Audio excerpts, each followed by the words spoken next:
이 시간에는 요한계시록 17장 7절부터 17절 말씀까지 읽었습니다.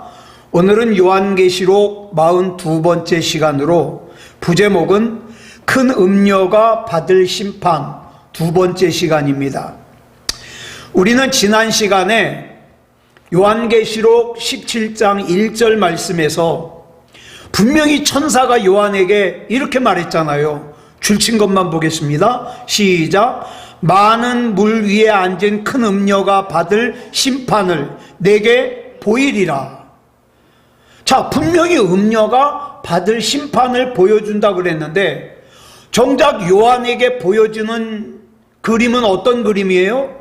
마치 음녀는 건배를 하는 것 같고 그 다음에 하나님의 백성들은 고난 가운데 심판을 받는 것 같은 거예요.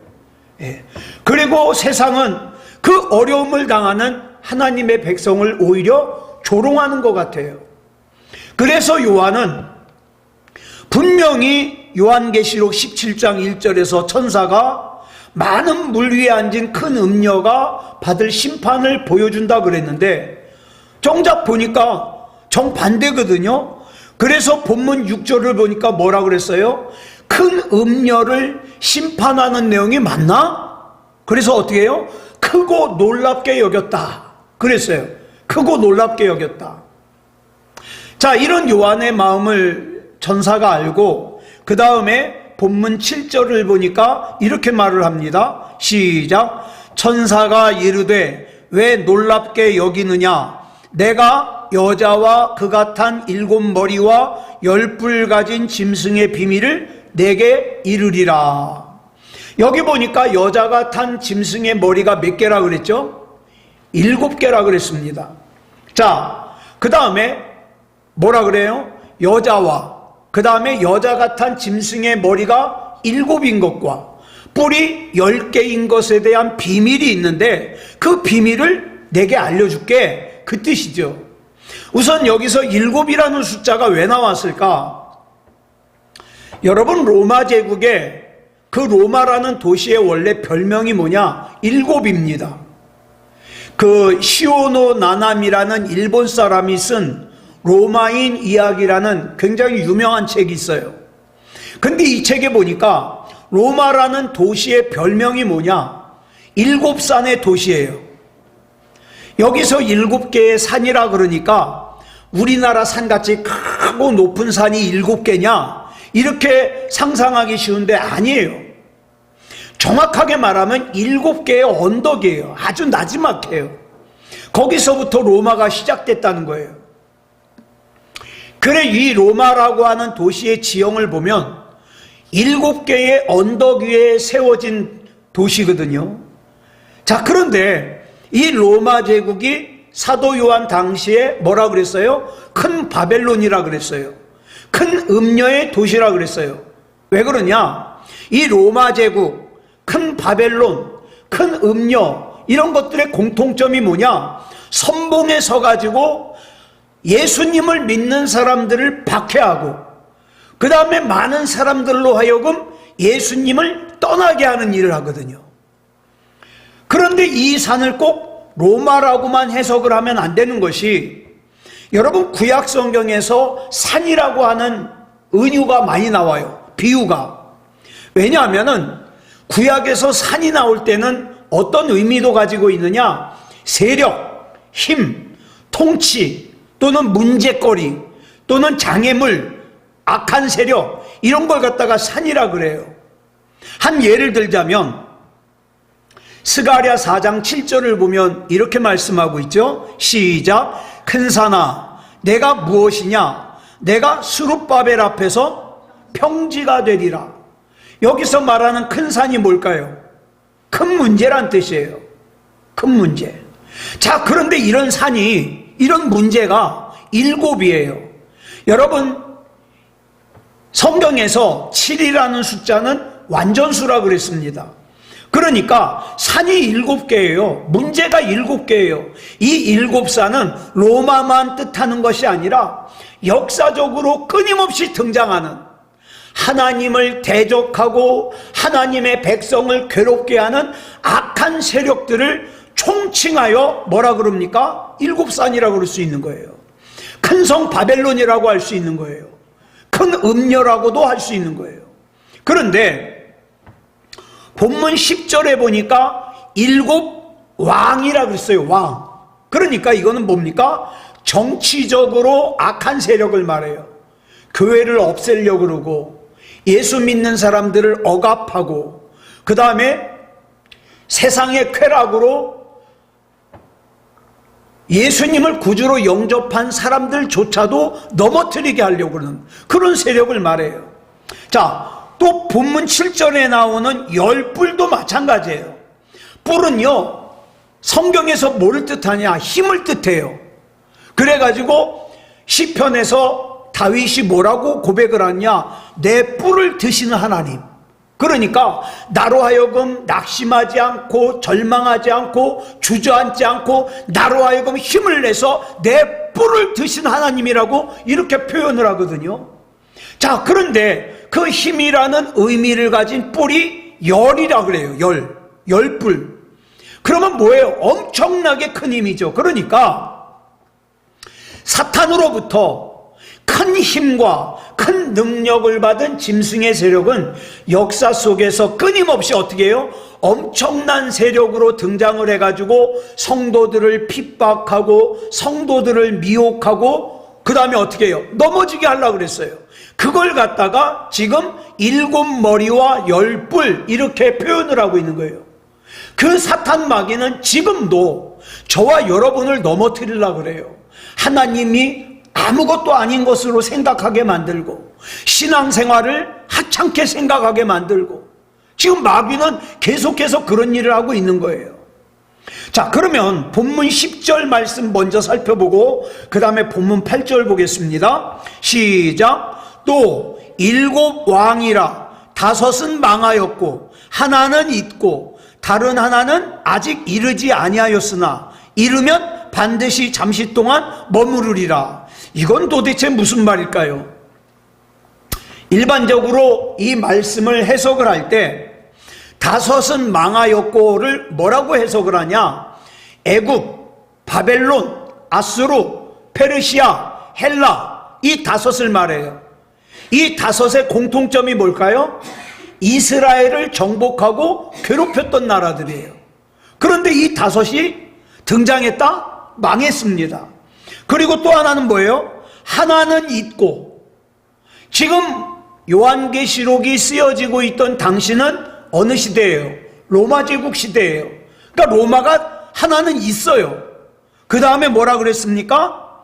다른 하나는 아직 이르지 아니하였으나 이 다른 하나는 이제 로마 뒤에 올 이 성도들 그리스도인들을 핍박할 정치 세력을 얘기를 하는 거죠. 근데 아직 안 왔다는 거예요. 물론 이 해석이 틀린 건 아니에요. 그런데 그렇게만 해석할 것이 아니라 우리는 지금 뭘 초점으로 봐야 되느냐? 지금 천사가 보여주던 큰 음녀가 받을 심판을 갖다가 보여주겠다고 해서 봤는데 웬걸? 큰 음녀는 건배를 드는 것 같고 금잔으로 하나님의 백성들이 어려움을 겪는 것 같거든요. 그래서 요한이 크게 놀랬어요. 이상하게 생각했어요. 자, 그런데 지금 이제 천사가 그 요한에게 설명을 해주는 걸 염두에 두고 이 말씀을 봐야 돼요. 왜 분명히 큰 음녀를 심판한다고 하더니 큰 음녀가 승리의 축배를 들고 있는 것처럼 보이는 것에 대해서 요한이 놀랬는데 지금 이 그림을 왜 보여주는 건가? 이걸 천사가 설명해 주는 거거든요. 자, 보세요. 저와 여러분이 예수님을 구주로 영접했어요. 그러면 이 안에서 뭐가 있습니까? 다섯은 망한 거예요. 다섯은 망했다는 건 뭐냐면은 내가 예수님을 구주로 영접하고 내 옛사람이 다 죽었어요. 내 죄를 다 회개했어요. 다섯은 망한 거예요. 그런데 문제가 하나 있어요. 아직도 여전히 사탄의 미혹에 빠져서 허우적대면서 심지어 때로는 내 구원의 확신조차 흔들리게 하는 하나가 있어요. 하나가 있어요. 저와 여러분이 그런 삶을 살고 있어요. 그러니까 영적으로 방심하면 시험 들어요. 자, 그러면 우리 하나님께서는 왜 이 하나를 남겨두셨을까요? 요한계시록 17장 17절을 쉬운 성경으로 보겠습니다. 시작. 하나님께서는 열 왕들이 짐승에게 권력을 넘겨주는데 한마음이 되게 하여 그분의 뜻을 이루어 가실 것이다. 하나님이 계획하신 모든 일이 다 이루어질 때까지 그들이 통치할 것이다. 여기 보니까 하나를 남겨주신 이유를 뭐라고 설명했어요? 하나님의 뜻을 이루기 위해서. 또 하나는 뭐라 그랬어요? 하나님이 계획하신 모든 일을 이루기 위해서. 이걸 갖다가 신약의 표현으로 말하면 뭘까요? 알곡과 가라지를 구분하기 위해서. 예? 그 뜻이에요. 그럼 여기서 말하는 하나님의 뜻과 하나님의 계획이라는 게 구체적으로 뭘까? 데살로니가전서 4장 3절에 설명하고 있어요. 시작. 하나님의 뜻은 이것이니 너희의 거룩함이라. 잘 보세요. 너희가 신앙생활 열심히 하는 것이다가 아니에요. 하나님이 원하시고 하나님이 계획하시고 하나님이 뜻하시는 게 뭐예요? 우리의 거룩함이에요. 거룩함. 그러니까 저와 여러분이 거룩한 삶을 살게 하기 위해서 하나님께서 이 하나를 남겨놓으셨다는 거예요. 그런데 미혹의 세력이 얼마나 강한지, 자, 본문 8절 말씀 쉬운 성경으로 보겠습니다. 시작. 내가 본 짐승은 전에는 살아 있었으나 이제는 죽었다. 그러나 곧 다시 살아나 끝없는 구덩이에서 올라왔다가 영원히 멸망하게 될 것이다. 세상이 창조된 이래 생명책에 기록되지 않은 사람들은 그 짐승을 다시 보고 놀랄 것이다. 왜냐하면 죽은 줄 알았던 짐승이 다시 나타났기 때문이다. 자, 보세요. 이게 무슨 말씀이냐면 생명책에 이름이 기록되지 않은 구원받지 못한 사람들은 뭘 좋아해요? 신기한 거 좋아해요. 그 눈에 보이는 신기한 걸 좋아하기 때문에 여러분, 앞으로 저와 여러분이 살아내야 될 이 세상은요, 갈수록 악한 영이요, 아주 신비한 것을 동원합니다. 그 앞으로 나타날 하나가 얼마나 신기한 능력을 가졌는지 과학, 문명, 사상, 철학을 통해서 사람들을 갖다가 미혹을 하는 거예요. 그러니까 구원받지 못한 사람들, 생명책에 이름이 기록되지 못한 사람들은 신기한 거 좋아서 쫓아다니다가 거기에 속아 넘어간다는 거죠. 그러므로 저와 여러분이 절대로 흥미를 위한 신앙생활 하면 안 돼요. 신기한 거 쫓아다니는 신앙생활 하면 안 돼요. 여러분, 빙점이라고 하는 유명한 소설이 있잖아요. 일본의 유명한 여류 소설가인 미우라 아야코 여사가 쓴 건데, 이 미우라 아야코 여사는요, 몸이 굉장히 많이 아픈 분이에요. 폐결핵이 있었죠. 직장암이 있었죠. 관절염이 있었죠. 그래서 이분은 주로 누워서 살았어요. 근데 이분이요, 이런 고백을 했습니다. 병들지 않고 어찌 기도할 수 있겠으며, 병들지 않고 어찌 하나님의 얼굴을 구할 수 있었겠습니까? 병들지 않고 어찌 다른 이의 아픔을 알며, 병들지 않고 어찌 긍휼의 마음을 품을 수 있었겠습니까? 나는 병들지 않고는 인간일 수 없었습니다. 나는 비로소 그 병 때문에, 남들은 너는 저주받은 인생이야, 어떻게 온몸이 종합병원이냐, 이렇게 이야기하는 그 병 때문에 나는 인간이 되었습니다. 자, 이 미우라 아야코 여사 같은 분들은요, 만약에 이 병이 없었으면 교만이 하늘을 찔렀을 거예요. 왜냐하면 대단히 유명한 작가거든요.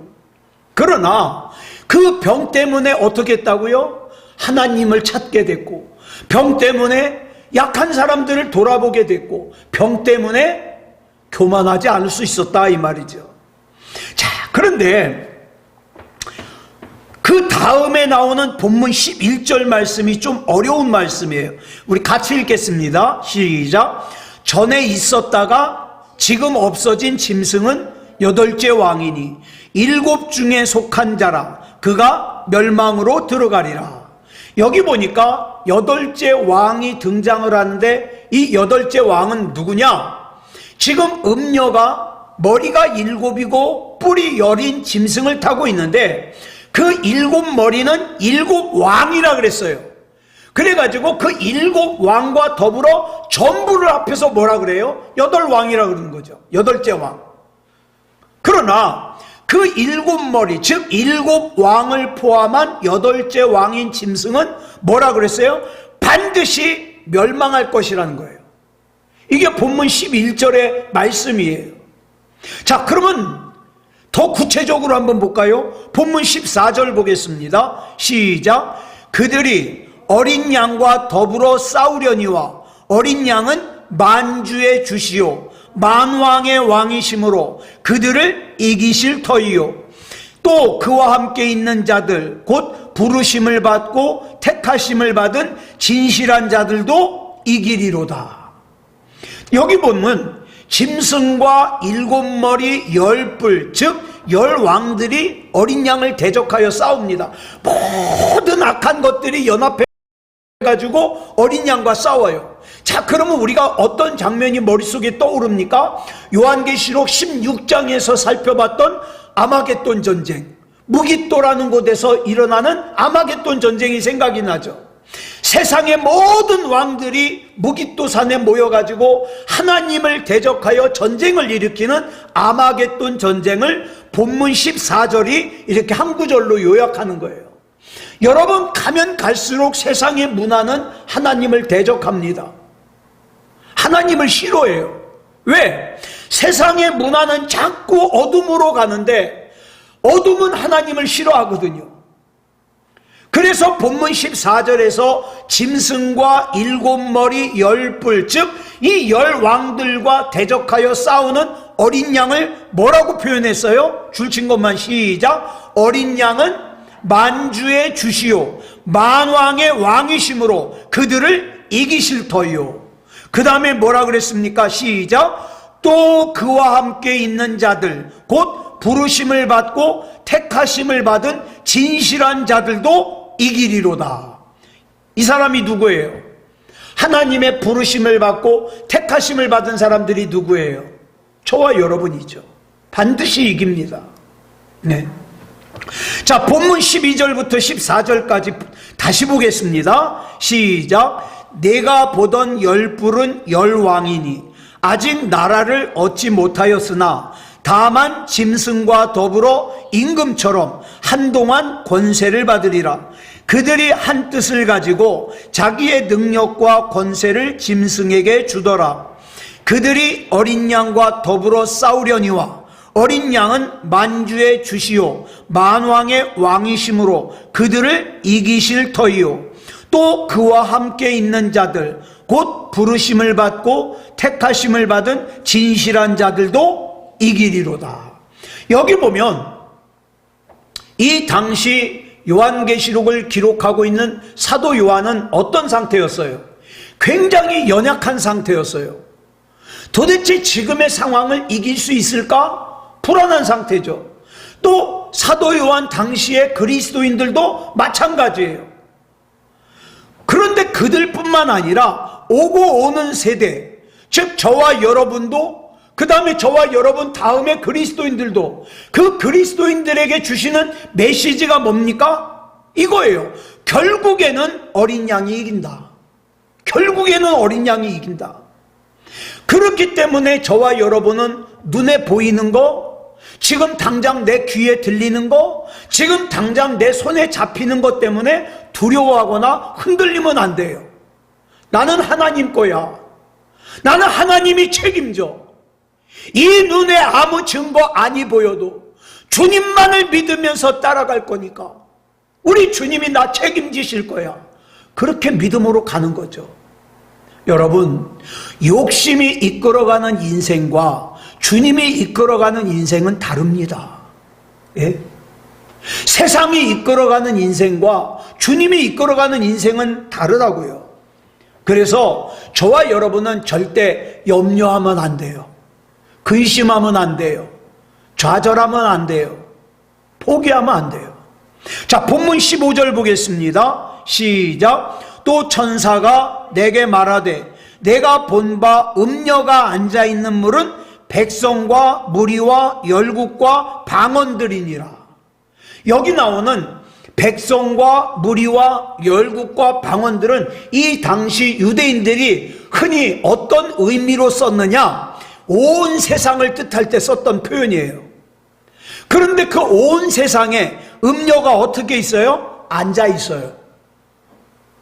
온 세상에 음녀가 앉아 있어요. 앉아 있는다는 건 무슨 뜻이라고요? 통치한다. 그러니까 여러분, 이 세상은요, 음녀가 지금 통치하고 있어요. 문화도 그렇고요, TV 방송도 그렇고요, 예? 세상에 사람들이 좋아하는 것도 그렇고요, 다 음녀가 깔고 앉아서 통치하고 있어요. 여러분, 우리가 흔히 영적 전쟁 그러는데, 이 영적 전쟁이요, 무슨 이슬람하고 싸우고 뭐 특정한 대상을 상대로 해서 싸우는 게 아니에요. 이 영적 전쟁은요, 우리의 삶 전역에서 싸우는 거예요. 저와 여러분은요, 이 영적 전쟁을 어디서 합니까? 내 삶의 터전에서도 하고요, 가정에서도 하고요, 사람들을 대할 때도 영적 전쟁을 합니다. 왜? 내 주변에 있는 모든 삶의 영역에 음녀가 지금 깔고 앉아 있기 때문에 영적 전쟁을 해야 된다는 거예요.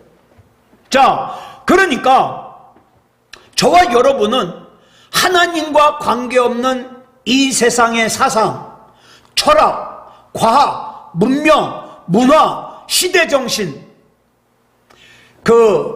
우리나라의 노벨 문학상을 받은 한강이라는 작가가 있잖아요.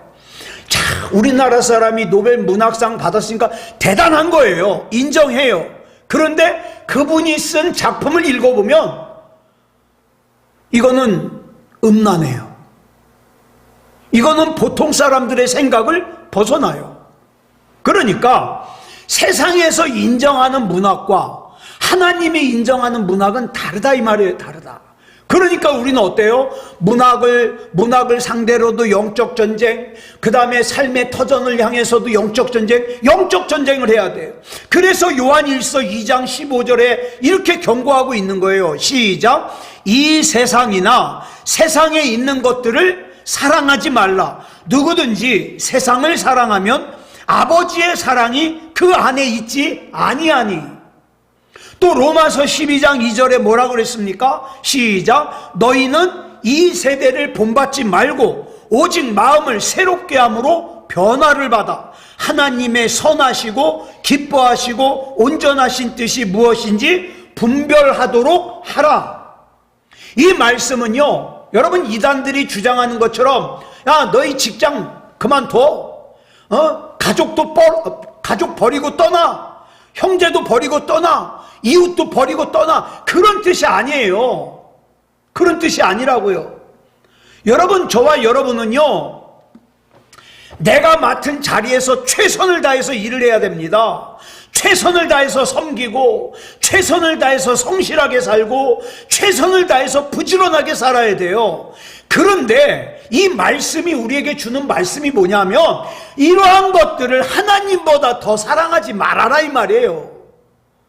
이런 것들을 떠나라는 말이 아니라, 여러분, 우리는 마태복음 4장에서 예수님께서 받으신 3가지 시험 나눴잖아요. 그 시험의 내용이 뭡니까? 내가 가지고 있는 힘을 사용해 가지고 내 자신을 증명해 보이라는 거예요. 마귀가 예수님께 그러잖아요. 너 메시아잖아. 너 하나님의 아들이잖아. 적어도 하나님의 아들은 돌로 떡을 만들어 먹는 정도의 실력은 보여줘야 되지 않겠어? 그래야 세상 사람들이 너를 대단하게 보고 인정하지. 적어도 하나님의 아들은 성전 꼭대기에서 뛰어내려도 조금도 다치지 않고 천사들이 붙들어서 그 발이 땅바닥에 부딪히지 않도록 수종드는 모습 정도는 보여줘야지. 무슨 뜻이에요? 한마디로 정리하면 세상적인 힘으로 너 자신을 증명하라 이 말이에요. 그런데 우리가 자꾸 여기에 속아요. 나도 세상에서 돈 많이 버는 걸로 내 믿음이 좋은 걸 증명하고 싶어. 나도 세상에서 잘 사는 걸로 내 믿음이 좋은 걸 증명하고 싶어. 그건 마귀가 원한 거예요. 마귀가. 언제 하나님이 그런 거 원했나요? 예수님은요 충분히 그렇게 할 능력이 있으신 분이었지만 그렇게 하지 않았어요. 왜 그랬을까요? 우린 이 답을 알아야 돼요. 예수님은요 사람들에게 예수님의 능력을 자랑하러 오신 분이 아니에요. 그럼 뭐하러 오셨어요? 세상을 구원하러 오셨어요. 그러니까 돌로 떡 만들 필요 없는 거예요. 성전 꼭대기에서 뛰어내려서 증명할 필요가 없는 거예요. 저와 여러분도 마찬가지예요. 나는 예수님 바라보고 예수님을 나의 구주로 영접했으니까 그걸로 된 거예요. 내가 예수님을 구주로 영접한 것 때문에 내 믿음이 좋은 것 때문에 나 부자가 돼야지? 아니요, 그건 마귀가 원하는 거라니까요. 왜 내 믿음을 그걸로 증명해요? 그걸로 증명하지 않죠. 그저 나는 예수님께서 나를 구원해 주신 걸로 감사하는 거예요. 그래서 나는 내 삶 가운데서 우리 하나님 앞에 영광 돌리는 삶을 사는 거예요. 그래서 예수님은 이 땅에서 사실 때에 세상의 오해와 비난과 배반을 감수하시면서도 뭘 이루어내셨어요? 구원 사역을 이루어내셨어요. 이런 삶을 뭐라 그래요? 영적 전쟁이라 그래요. 영적 전쟁. 자, 본문 16절 보겠습니다. 시작. 네가 본 바 이 열불과 짐승은 음료를 미워하여 망하게 하고 벌거벗게 하고 그의 살을 먹고 불로 아주 사르리라. 자, 보세요. 열불과 짐승이 원래 음료와 한편이었잖아요. 근데 이 열불과 짐승이 음료를 미워하게 돼요. 무슨 말이냐?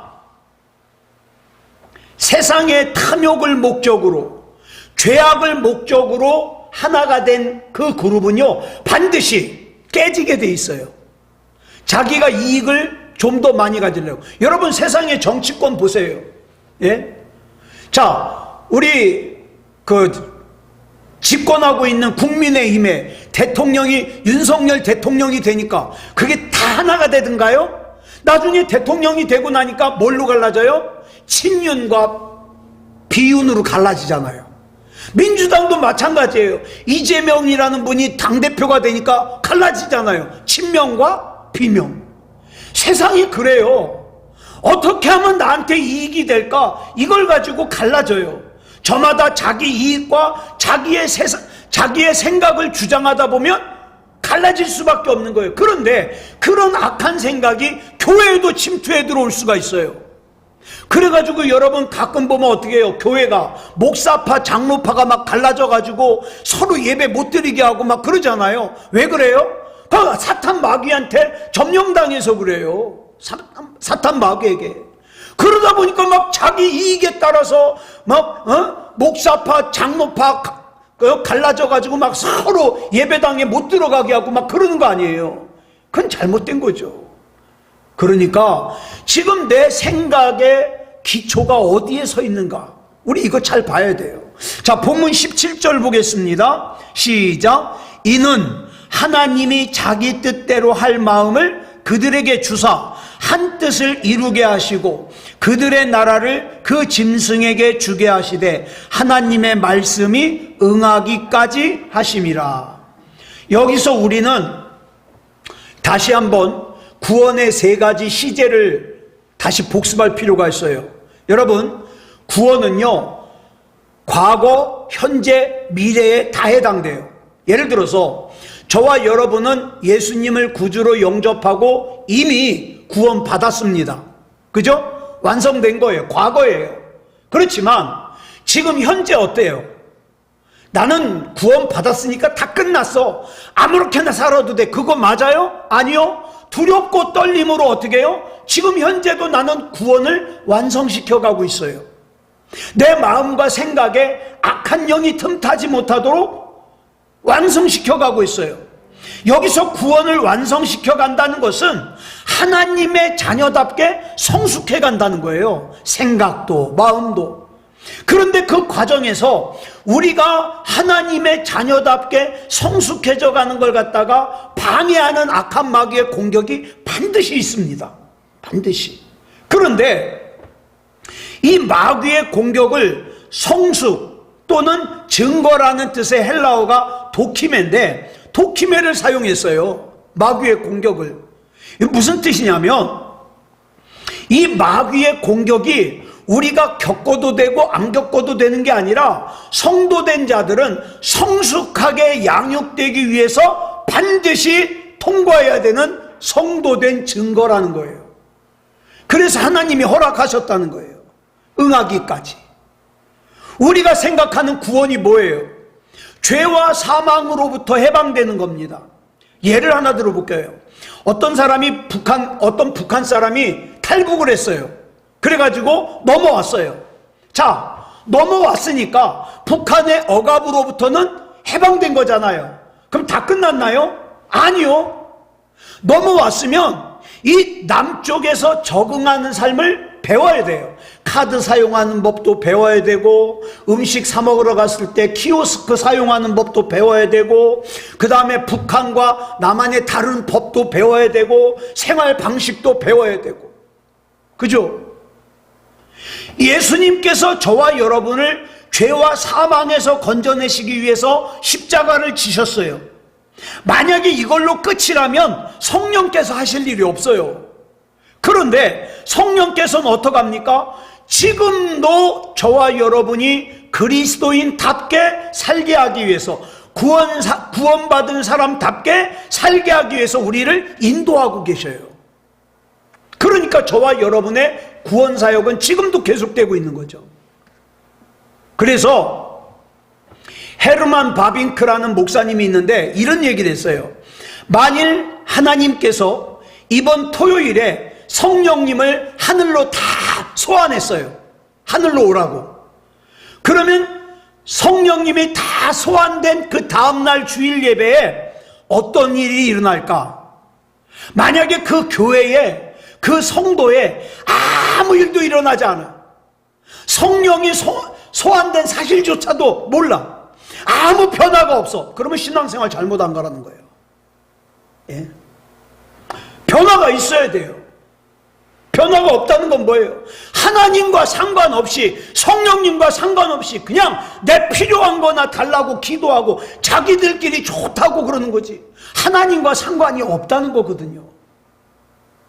그래서 저와 여러분은 성령님의 인도하심이 반드시 필요해요. 내가 드리는 예배가 예배다운 예배가 되려면 성령님께서 반드시 인도해 주셔야 돼요. 예. 그래서 아무쪼록 지금 저와 여러분은 성령님이 없으면 안 되는 때를 살고 있어요. 그리고 말도 생각도 그 다음에 마음도 영적으로 공격받기 너무 쉬운 때를 살고 있어요. 아무쪼록 하나님의 말씀 가운데 깨어 있어서 모든 영적 전쟁에서 승리하는 그런 저와 여러분이기를 그리스도 예수님의 이름으로 축복합니다. 기도하겠습니다. 사랑의 아버지 하나님, 감사합니다. 우리 하나님의 은혜 가운데 여기까지 왔습니다. 우리의 구주이신 예수님께서 승리하셨기에 우리도 승리가 보장되어 있음을 믿습니다. 하나님, 그렇지만 우리 하나님 앞에 설 때까지 방심하지 말게 하시고 영적으로 바로 서 있게 하시고 하나님께서 맡겨주신 사명 잘 감당하게 하시고 내 앞에 있는 모든 문제들 우리 주 예수 그리스도 이름으로 명령하고 선포하여 이겨낼 수 있게 하여 주시옵소서. 세상을 의지하지 말게 하시고 하나님만 바라보게 하시고 하나님의 은혜 안에 거할 수 있도록 인도하여 주시옵소서. 사랑의 아버지 하나님, 신앙생활의 모양만 있고 능력이 없는 그런 삶 살지 말게 해 주시옵소서. 우리의 신앙생활에 늘 능력이 있고 우리의 예배에 늘 능력이 있고 우리의 부르짖는 기도에 늘 능력이 있는 삶을 살게 해 주시옵소서. 우리 하나님께서 책임져 주실 줄 믿사오며 그리스도 예수님의 이름으로 간절히 기도드렸사옵나이다. 아멘.